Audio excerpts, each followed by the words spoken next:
Hi guys, welcome to Anushala by Anushri.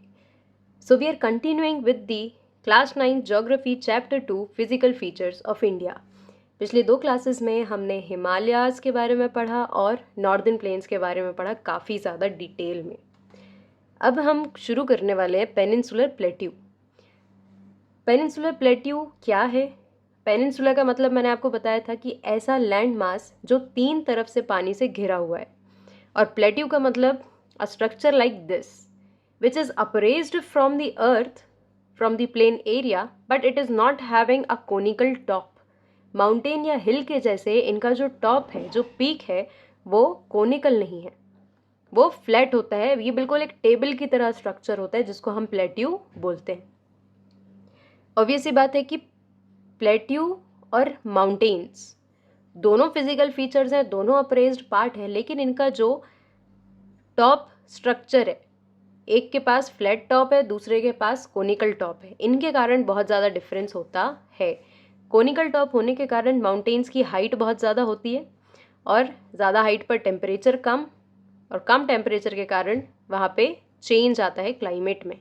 लेकिन plateau का climate थोड़ा सा अलग होता है। यहाँ पर हम ये जो फ्लैट एरिया है, इस फ्लैट एरिया के ऊपर थोड़ा बहुत एग्रीकल्चर भी कर सकते हैं और साथ में सेटलमेंट्स भी यहाँ पर पॉसिबल हो जाते हैं।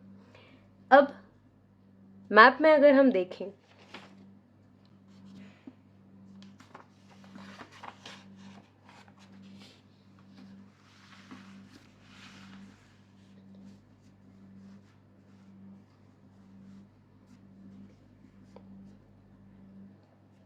यहाँ फिजिकल मैप में एक बार हम पेनिनसुलर इंडिया को देख लेते हैं। ये वाला जो हिस्सा है, this is your peninsular.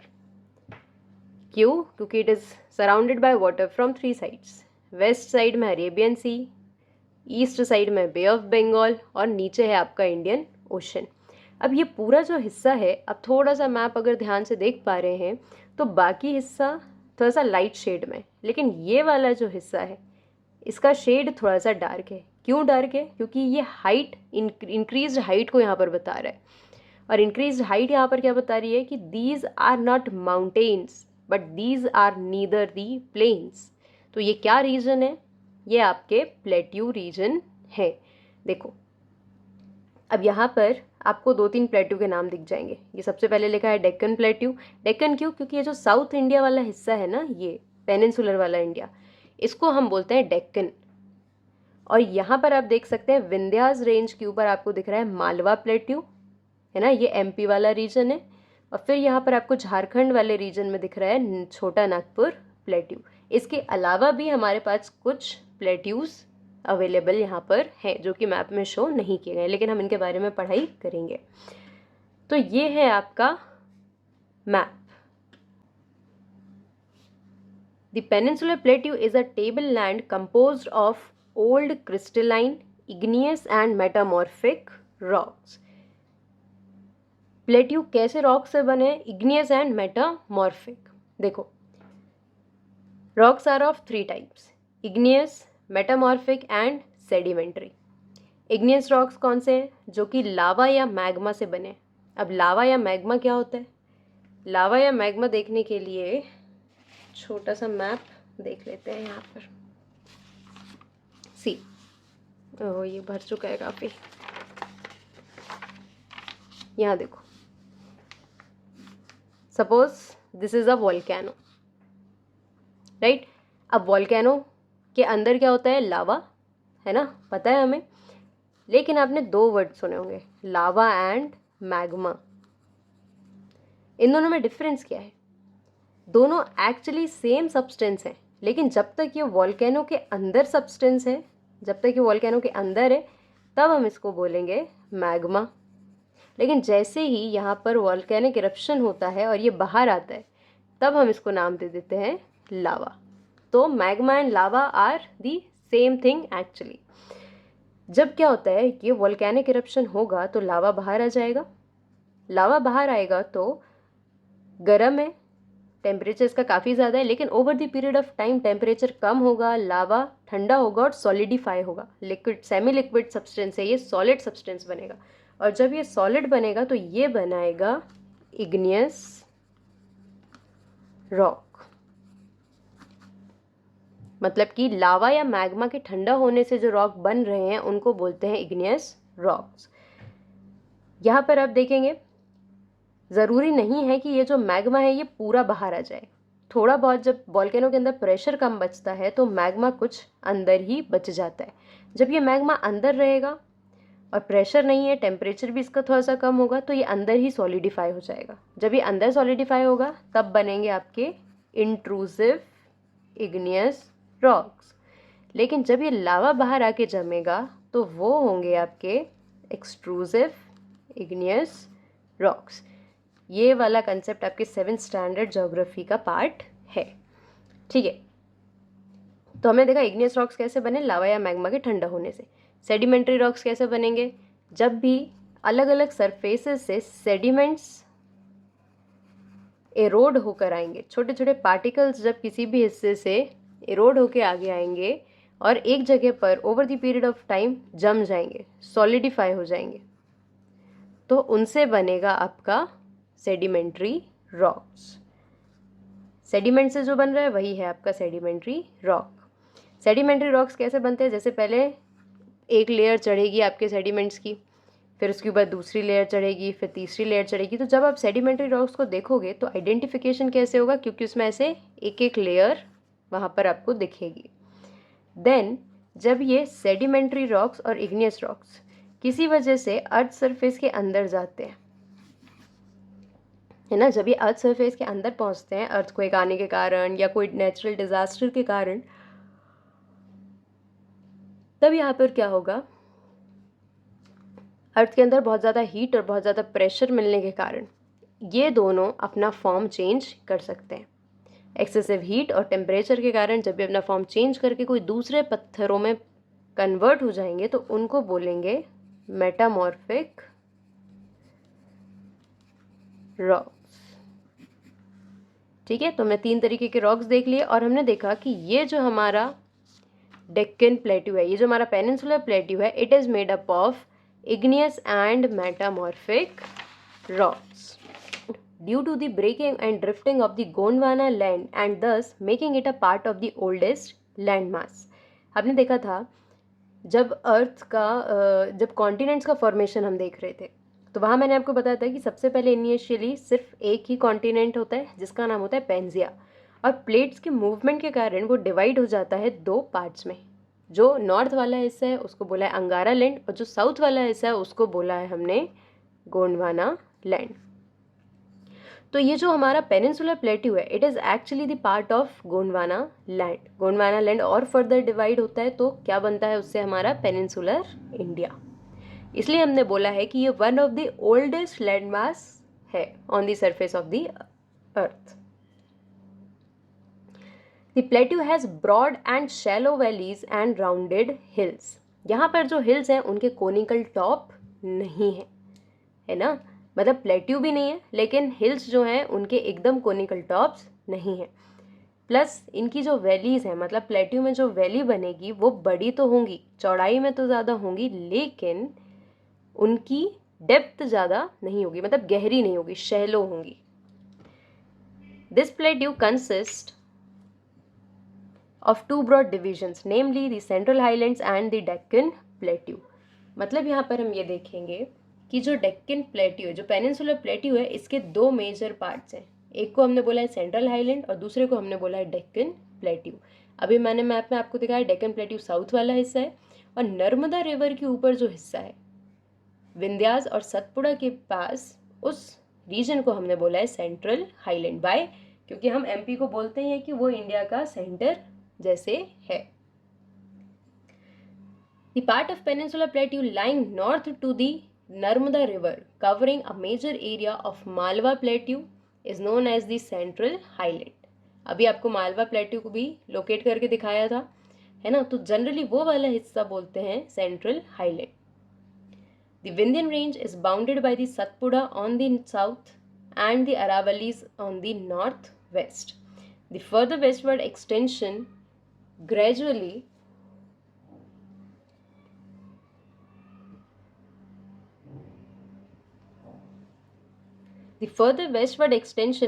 merges with the sandy and rocky desert of Rajasthan.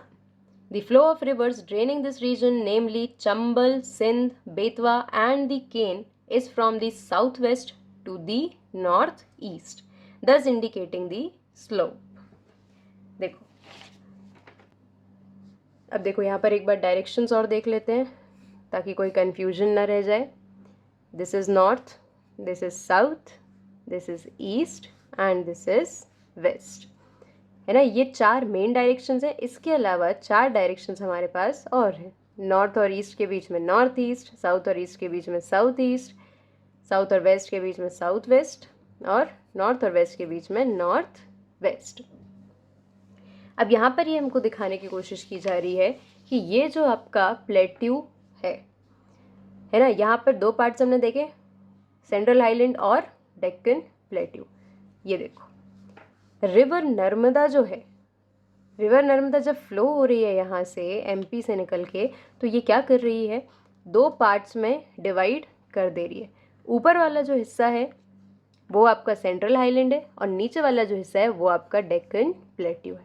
Central highland मतलब यहाँ देखो, this is your Malwa plateau. और मालवा प्लेट्यू कैसे, नर्मदा रिवर है, नर्मदा रिवर के ऊपर यहाँ पर है आपके विंध्याचल माउंटेन्स, ये जिनको हम विंध्यास भी बोलते हैं.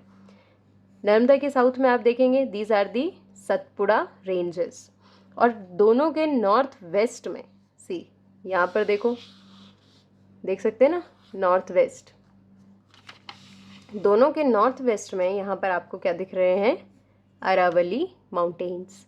और अरावली से और आप आगे जाते हैं, है ना, और वेस्टवर्ड डायरेक्शन में अगर आप जाएंगे तो आपको मिलेगा desert. This is the Rajasthan region. और यहाँ पे हमारा कौन सा डेजर्ट है, थार डेजर्ट, राइट. तो यहाँ पर हमने देखा कि ये जो अरावली और विंध्यास के पास बन रहा है आपका, this is your Malwa plateau, और इसी रीजन को बोला गया है सेंट्रल हाईलैंड.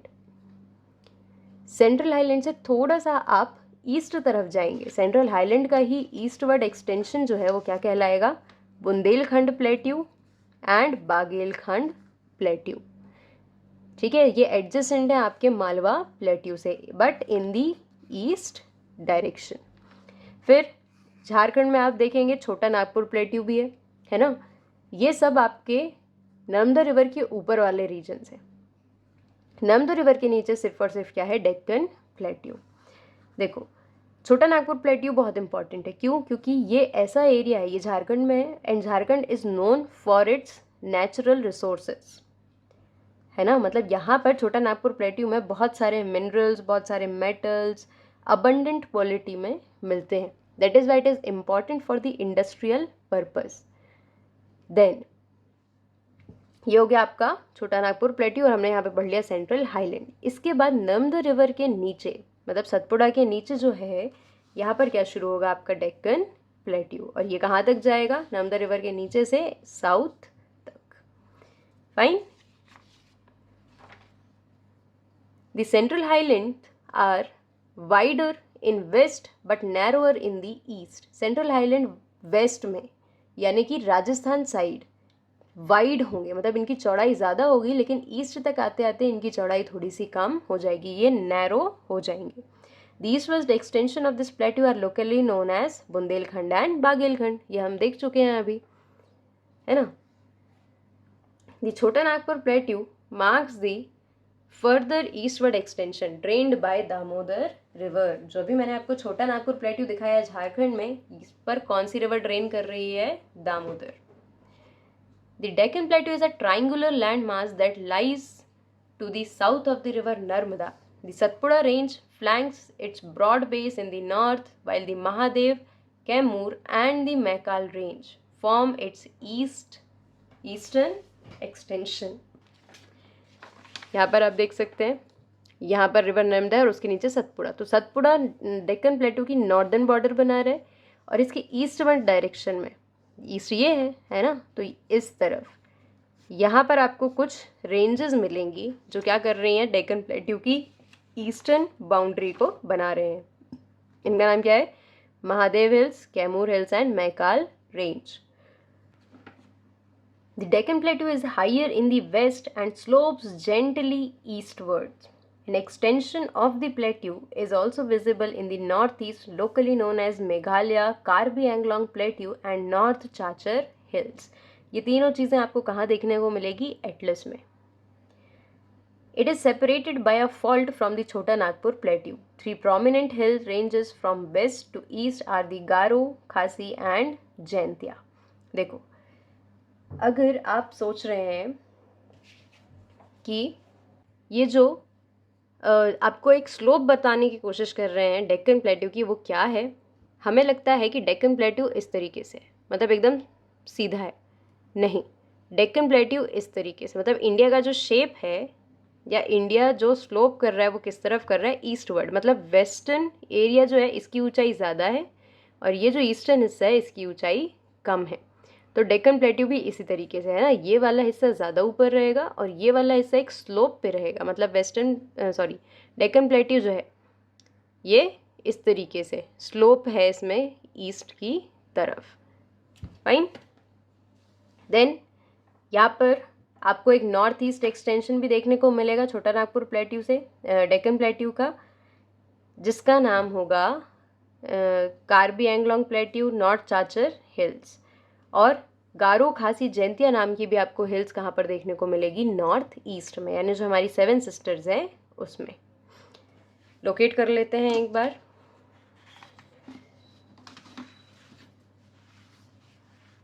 ये देखो, ये यू कैन सी गारो, खासी, जैंतिया, यहाँ छोटा नागपुर प्लेट्यू है. इसके बाद यहाँ पर आपका इस तरफ ये बागेलखंड है, ये बुंदेलखंड है. This is Malwa plateau, this is Indian desert. और यहाँ पर जो आप देख रहे हैं गारो, खासी, जैंतिया, यहीं पर आपको नॉर्थ चाचर हिल्स वगैरह भी देखने को मिल जाएंगी. इसमें मार्क नहीं है. यहाँ पर देखो महादेव हिल्स बस मार्क है, बाकी दोनों कैमूर हिल्स नहीं है. तो वो आपको कहाँ मार्क करनी पड़ेंगी? आपकी एटलस में. एनसीईआरटी के मैप्स के साथ कहीं कहीं पर प्रॉब्लम होती है कि ये जो चीज़ें लिख कर देते हैं ज़रूरी नहीं है कि वो सारी की सारी उन्होंने मार्क की हो. That is why it is always good to have an atlas with yourself. चलो, तो ये हो गया आपका प्लेट्यू के बारे में सब कुछ. सो इन आवर नेक्स्ट लेक्चर हम कवर करेंगे वेस्टर्न घाट्स और ईस्टर्न घाट्स. फिर इसके बाद डेजर्ट, प्लेन्स, कोस्ट और आइलैंड्स. ये 2-3 टॉपिक बचेंगे. ये हालांकि छोटे हैं, मेन टॉपिक्स 3 ही थे, Himalayas, northern plain and peninsular plateau. बाकी टॉपिक्स थोड़े से छोटे हैं तो जल्दी कवर हो जाएंगे. So I hope peninsular plateau के बारे में आपको समझ आया होगा. If you have any doubt, do ask me in the comment section and don't forget to like, comment, share and subscribe. Thank you.